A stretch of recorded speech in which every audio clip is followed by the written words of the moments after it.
yang kita dapat berkumpul pada pagi ini bersama-sama untuk meraihkan kejayaan program Mathematics Science Fair 2025 yang dianjurkan dengan kerjasama Prospect Akademi dan juga Pejabat Pendidikan Daerah Timur Laut.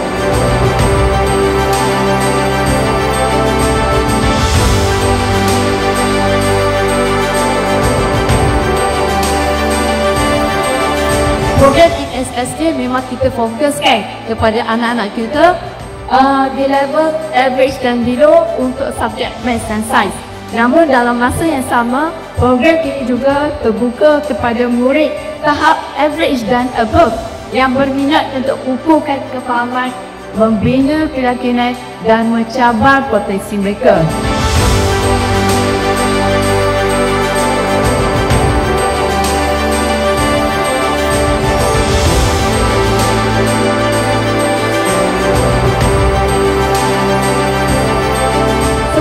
Program ini menjadi inspirasi kepada lebih banyak inisiatif pendidikan pada masa hadapan.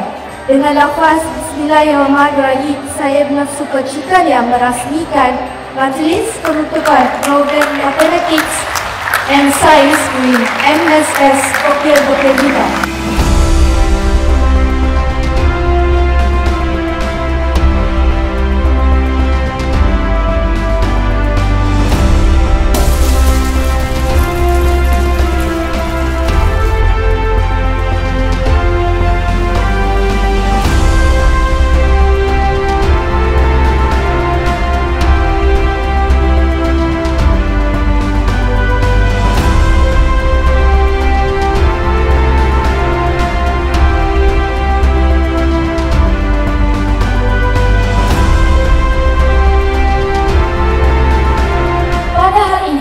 Anak-anak didik yang telah mencapai prestasi terbaik dalam Mathematical Science akan menyenangkan tuan dan membangkitkan semangat untuk terus mencipta kejayaan yang bernilai.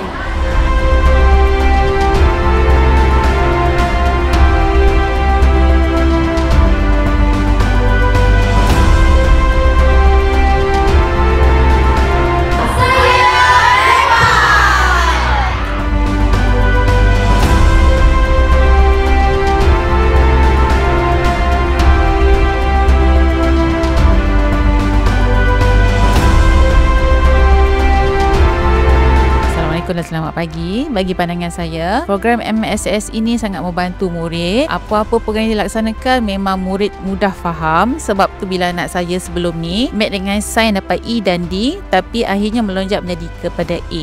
Jadi memang sangat membantulah program MS ni.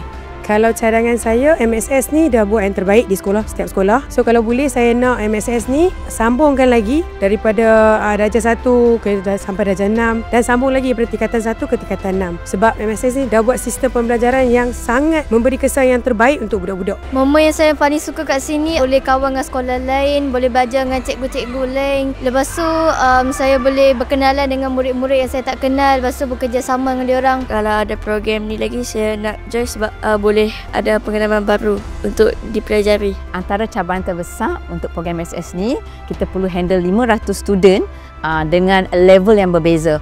Bukan mudah sebab anak-anak ni mempunyai tahap penguasaan berbeza. Kita perlu mencari kaedah dan pendekatan yang sesuai dengan anak-anak ini. Dan apabila kita melihat achievement mereka pada result UASA, alhamdulillah kita nampak ada peningkatan yang sangat ketara kepada anak-anak ini. Ini menunjukkan bahawa anak-anak kita dah mula minat pada subjek Maths dan Sains. So tahniah dan syabas kita ucapkan kepada semua 500 murid MSS. Bagi jadi